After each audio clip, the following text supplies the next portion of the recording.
Good afternoon. Today we'll be looking at a Auteur theory analysis of the Coen brothers and their films.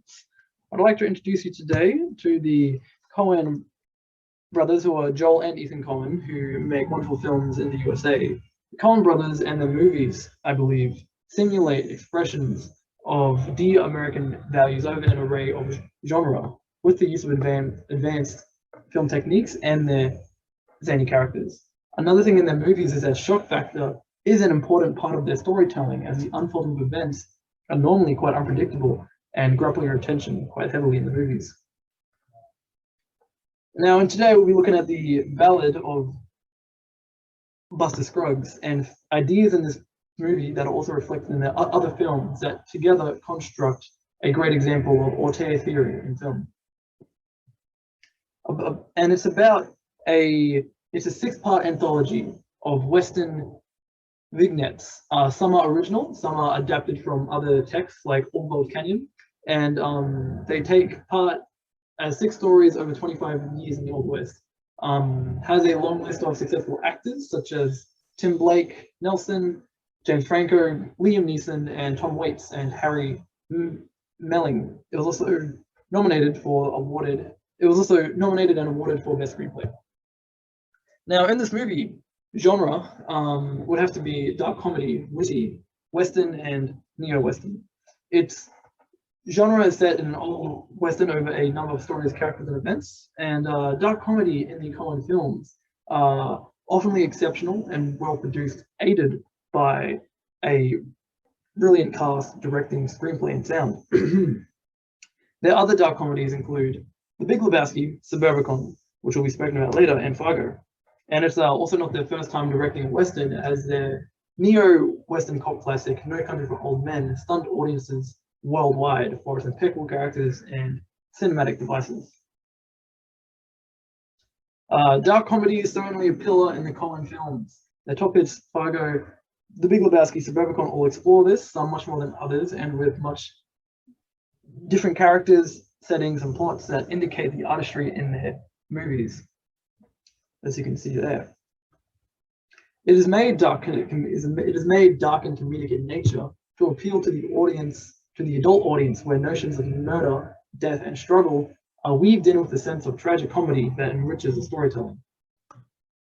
It is achieved, for instance, in the opening sequence of the solemn and empty Midwest, where Buster here, as you can see, looking at the camera, presenting his poster, breaks the fourth wall, reveals his nature, and miraculously wins shootouts fairly outnumbered, which are all quite gory and violent, but have been made comedic due to the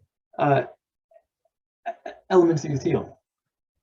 And it is also made somewhat comedic in the last chapter, but also very dark, where these 5 characters stationed in a wagon traveling somewhere have just a dialogue, and in between this dialogue we're showing these characters and their stories, and the love the trapper had for the women of his past, the doubt the Frenchman has for the Bible women, and the delivery of the dialogue between the actual bounty hunters all indicate this very dark but witty responses they had.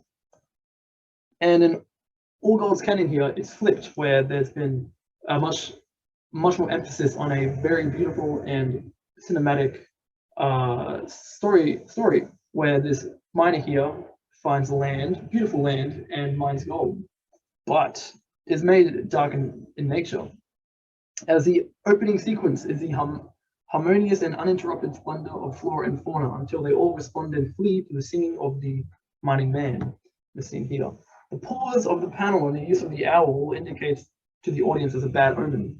This is emphasized as the use of the owl is steady throughout, its unwavering glare only the precursor to a tragic event, and the fact that after the great effort the miner found the great effort the miner endured to find his neck of gold, just when there is a pause, wide shot, reverse shot to the man in black, who behind him, without much hesitation, shoots him in the back, and then sits down, rolls a cigarette, smokes a cigarette, and jumps in after to pick up the gold. Only then does the actor here turn around with his wound and struggle against him, and eventually turns his weapon on him, shooting him in the face, where he then climbs out of the pit he was in with his gold and his wound and makes it back home, or at least makes it back to the scene where he entered from, showing a cycle, and it indicates a sense of the American value of the all-American dream, that you can get what you want in life as long as you work hard for it. And a technique used at the end of this part is that a wide shot on the owl and a transition back to the book the story is told from at the beginning of the film is not only used in this movie, but it's also used in a movie that they did the screenplay for. Here, Suburbicon, they have the same opening technique being shown out of a book where it's drawn, really animated, and it gives the idea in this book, in this movie here, of the scenario and scene, which is a very 1950s all-white American cookie cutter type scene, a scenario. And a technique used in this film that is used in others is this, and the story is given or narrated that draws in the audience as if it were a Once Upon a Time film. For the Ballad of Buster Scruggs, it makes sense to include this nicely animated feature, as the old Western genre, winning turn of events, and utterly tremendous characters are all also quite literally out of a book. But it also conveys social issues in this movie. As you can see here, this black family has moved in into their suburb and has been shown non-stop harassment. But it intertwines this tale with the tale of the family next door, who have been undergoing a great conspiracy of insurance money and murder in their own family. It shows a very dark dichotomy between this black family trying to endure the pressure of the outside world and the white family next door, who is undergoing a very criminal and depressing, violent tragedy, but still shows elements of comedic nature throughout it.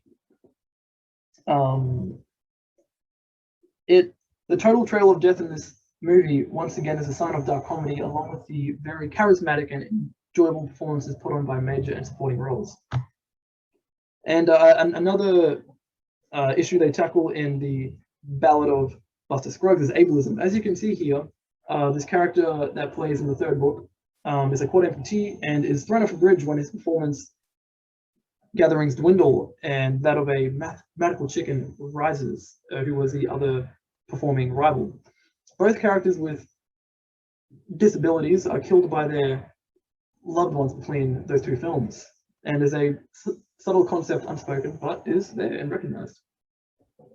And on supporting characters, you can see here, this is a character who played a student in Harry Potter, Henry Waite, I think, and it's also a part of their film to include these very memorable characters. And just, for example, my favorite ever is the introduction of Jesus Quintana in The Big Lebowski. If you look here, his all-purple jumpsuit, this scene here, one manicured fingernail, 3 rings, the bowling glove, his posture, fishnet do-rag, focus, makes it a very memorable experience for the audience. And even this is iconic, absolutely iconic. Only then, the wide shot here, his focus, the zoom into his name, Jesus itself, before a tracking shot down the lane, the way he strikes, and sound is used to pull in the audience as if they were there, hearing the ball whirling down the lane, causing a strike. Turning back, the song cues into a more Hispanic style to release his nature and expose it. Just fantastic. And so the supporting roles in these films are all very memorable, and even though they're used in short time, they make a very powerful effect. Jesus from The Big Lebowski, whilst a supporting role, is given an eye-grabbing 3 minutes for his introduction. The focus of a wide shot that captures the bowling ball, and the tracking shot down is to the strike of 10 pins, also helps it helps enchant the audience into his own performance, as well as his appearance, costume, accent, and acting itself. All very memorable. It even spawned its own this actor here, John Turturro, even took that character and has made now a spin-off film called Jesus Rolls to continue the legacy of this character. So, in summary, the Coen brothers have undeniably influenced millions for decades, rattling the core of the cinema world with their massive cult classic flicks such as The Big Lebowski, Fargo, No Country for Old Men, and Suburbicon. In this presentation, we have how even in their less successful films, such as The Ballad of Buster Scruggs and Suburbicon, are still masterful pieces and parts of their artistry. The defining factors of their artistry is covered the exploring dark comedy in questionable and confronting ways, the use of nature or serenity in films to offset catastrophe, their inter-movie techniques, such as the storybook introduction, and the most memorable major and minor characters often played in significant actors or actors with peculiar looks and sounds that will capture attention. The Coen brothers have displayed the images of America, raising questions towards social issues in their movies, be it dark and absurd trails for blood and money, or the blissful ignorance of the 1950 all-white communities. I urge you to enjoy some of their hits and partake in what I consider to be excellent filmmaking. Thank you for listening.